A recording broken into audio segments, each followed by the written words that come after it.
Hey guys, it's Jennifer. Welcome back to my channel. Today I am coming to you with my review of Wuthering Heights. I am sure that this is going to be a very rambly review and it's not going to be very coherent because I have a lot of feelings. And I understand that everybody who reads Wuthering Heights also has a lot of feelings, negative or positive, and we're going to get into why. Don't you love it? Don't you just love it? So I read Wuthering Heights for a challenge in Victober this year, which was to reread a Victorian classic. And I hadn't read Wuthering Heights in 10 years when I picked it up this past month. I have very fond memories of my first reading of Wuthering Heights. It was my first Victorian novel. It really encouraged me to carry on with Victorian literature in general because it was so good and I wasn't intimidated any longer by the language.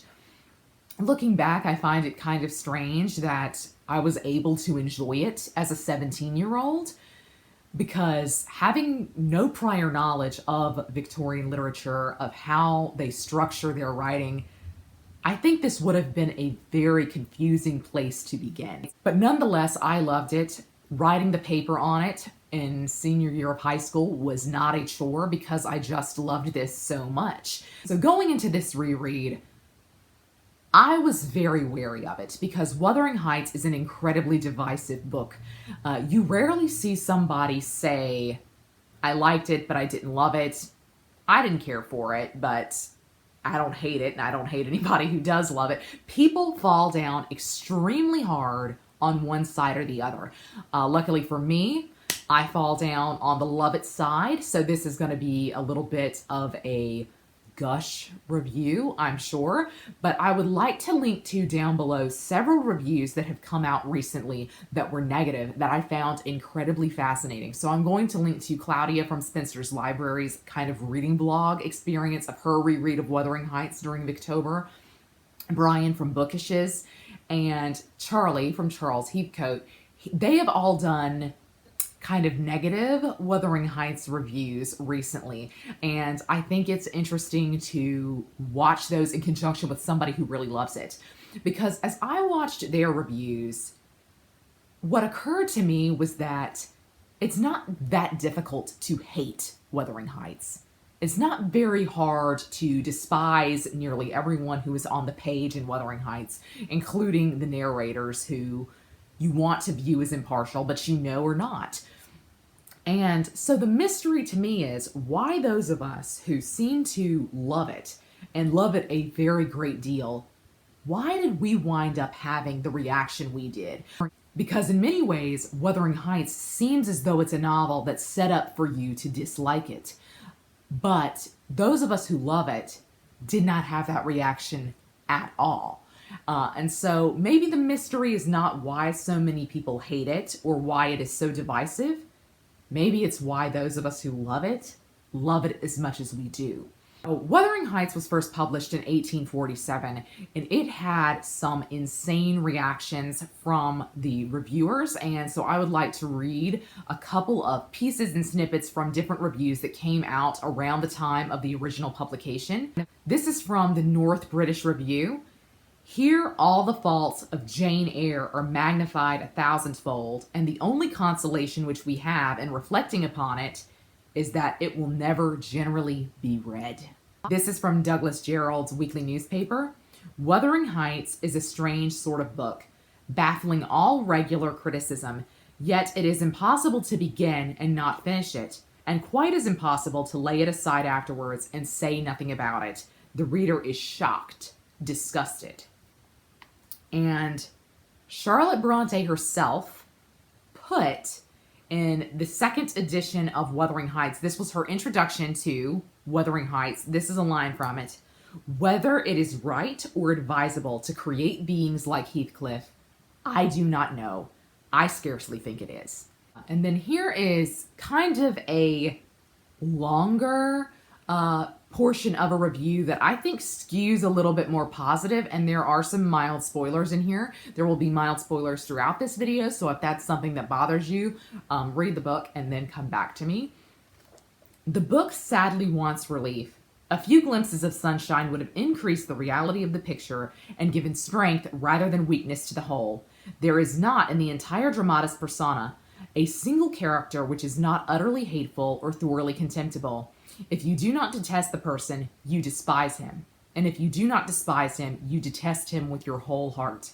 Hindley, the brutal, degraded sot, strong in the desire to work all mischief, but impotent in his degradation. Linton, Heathcliff, the miserable, dribbling coward, in whom we see selfishness in its most abject form. And Heathcliff himself, the presiding evil genius of the piece, the tyrant father of an imbecile son, a creature in whom every evil passion seems to have reached a gigantic excess, form a group of deformities such as we have rarely seen gathered together on the same canvas.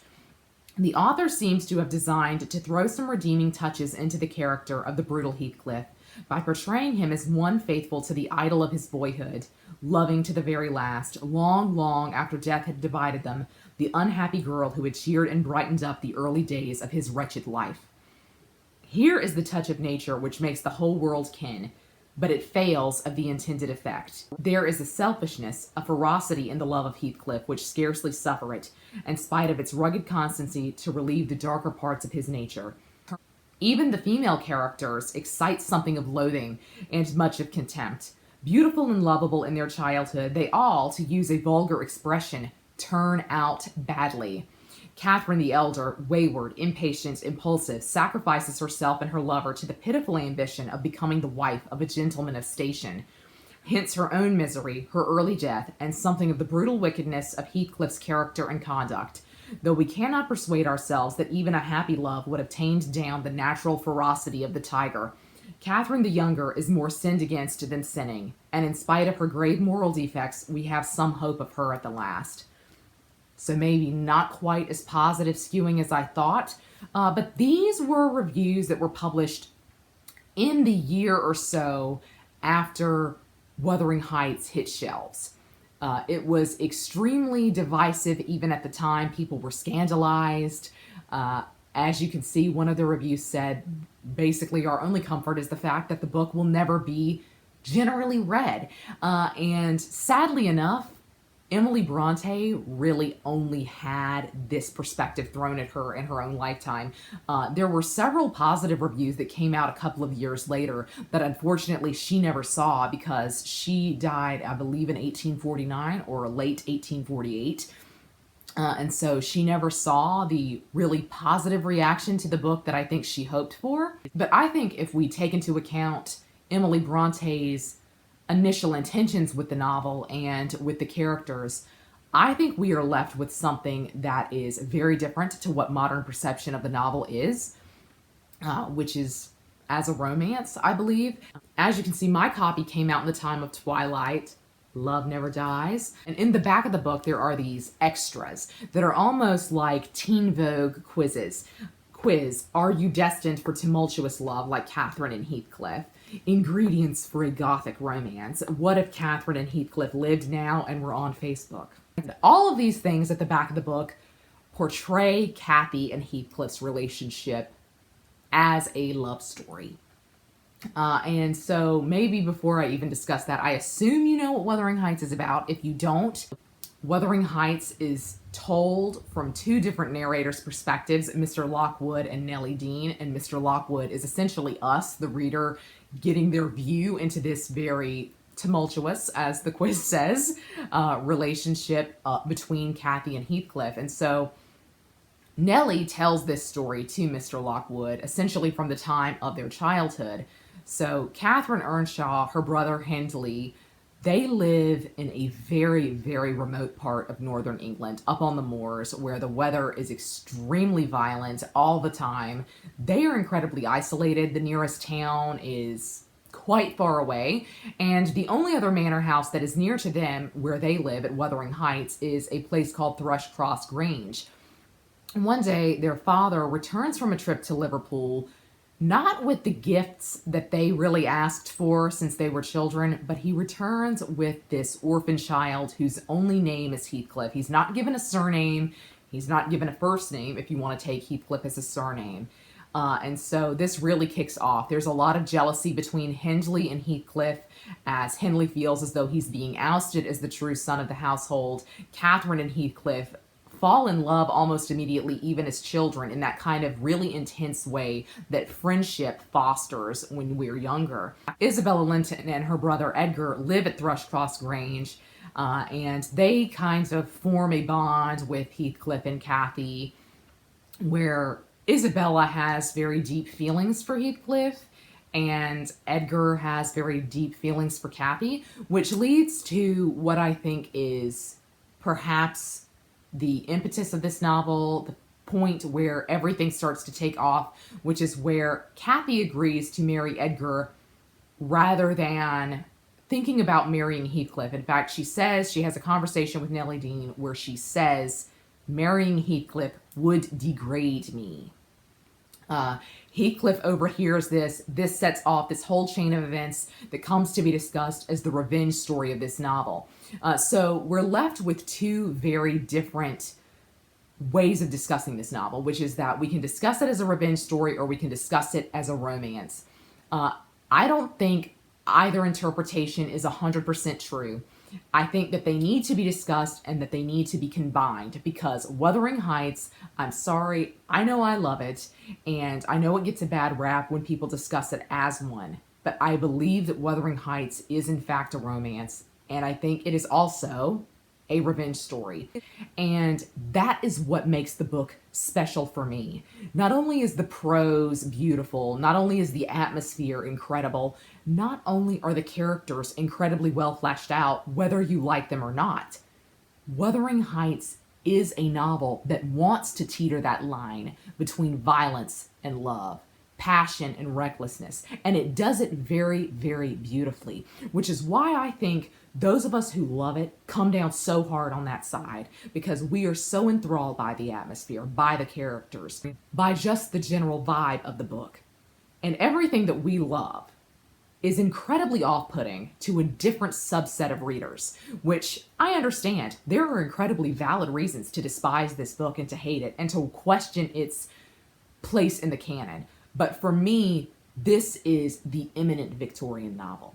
This is the book I would say so clearly encapsulates what I love about Victorian literature, what I love about Gothic literature, what I love about the Bronte sisters in particular. Because this is not something that is unique to Emily. I think that we can discuss Jane Eyre in a similar way.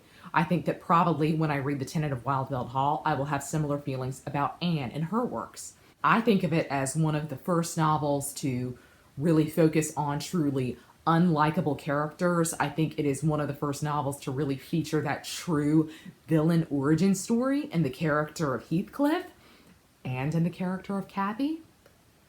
I know we don't discuss Cathy to the same degree that we do Heathcliff, and that's something that could be an entirely different discussion.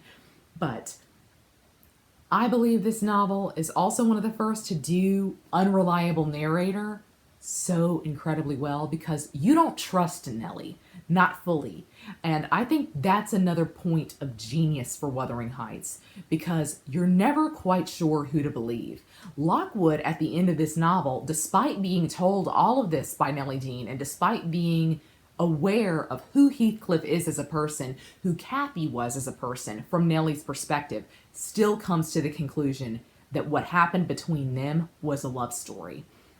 And then we can even get into the second generation, because I also really love this element of time and things repeating, and you can't get off this sort of wheel of fortune where everything regresses to the mean. Everything starts right back up, and you see characters who were in the exact same places that Cathy, Heathcliff, Hindley were at the very start of the novel, and they all three decide to make very different choices. And so at the end, you're left with a very happy feeling, with a happy ending. And I understand a lot of people don't like this second generation and they despise them just as much as the first. For me, perhaps quite unusually, the only despicable characters in the narrative are Heathcliff and Cathy. I think Edgar and Isabella are incredibly sympathetic. I even feel sorry for Linton, the child. He was a little bit of a brat, but I still kind of feel sorry for him. And Hareton and Cathy, the second generation, the second Cathy, I really, really feel sorry for them. And I come to a point in the novel where I really root for them to get what they want. Hareton in particular, who is, in my opinion, the most sympathetic character of the novel. I think you completely understand why he is the way he is, which is another point of absolute brilliance that happens in Wuthering Heights, because the reason why I think people look at this favorably and then decide to discuss it through the lens of romance 100% rather than as a revenge story is because Heathcliff as a character is so well formed.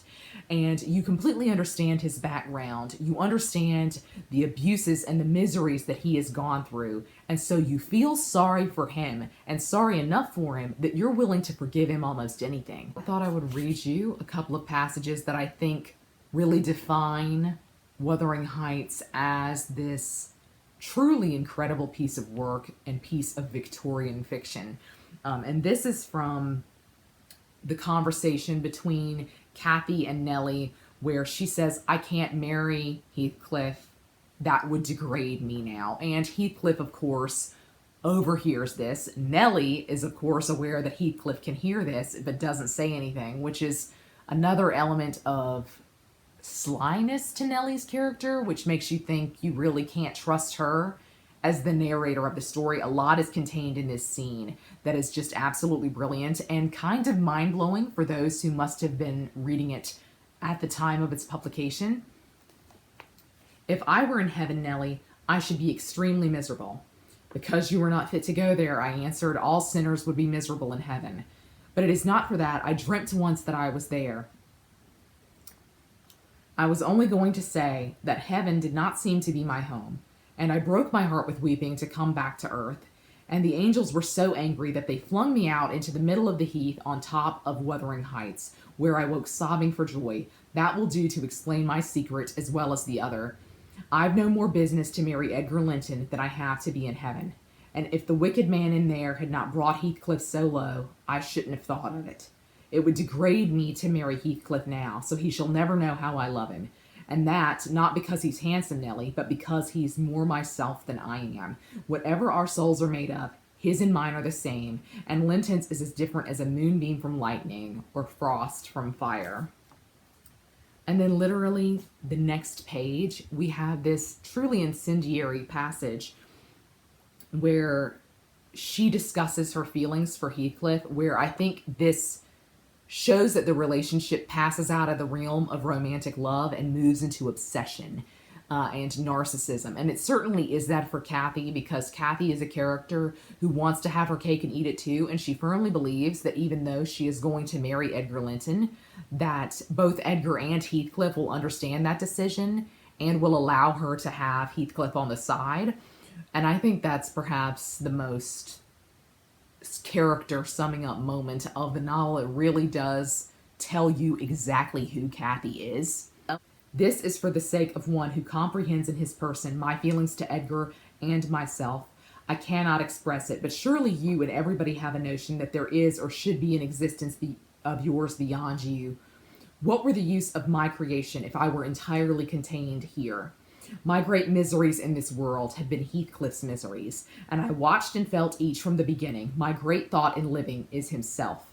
If all else perished and he remained, I should still continue to be.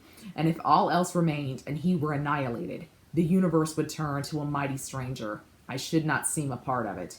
My love for Linton is like the foliage in the woods. Time will change it, I'm well aware, as winter changes the trees. My love for Heathcliff resembles the eternal rocks beneath, a source of little visible delight, but necessary. Nellie, I am Heathcliff. He's always, always in my mind, not as a pleasure, any more than I am always a pleasure to myself, but as my own being. So don't talk of our separation again."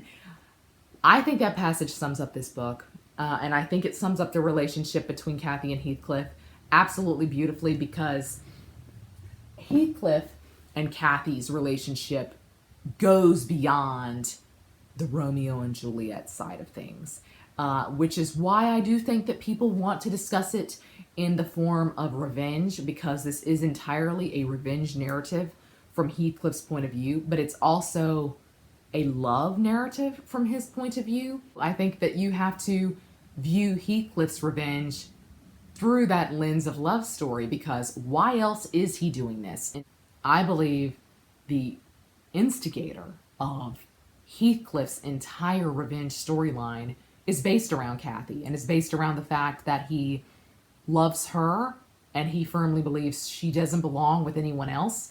And you can have your issues with that. I certainly do, because it is obsession. It's a little bit of narcissism. It's very arrogant. But Kathy, I think, also in a way believes this. And so they do deserve each other, if only because they're both easily the most despicable characters in this narrative. Henley, a very close third. But I think that their storyline is certainly redeemed with the second generation, where they make the choices that Heathcliff and Kathy should have made and wished they had made.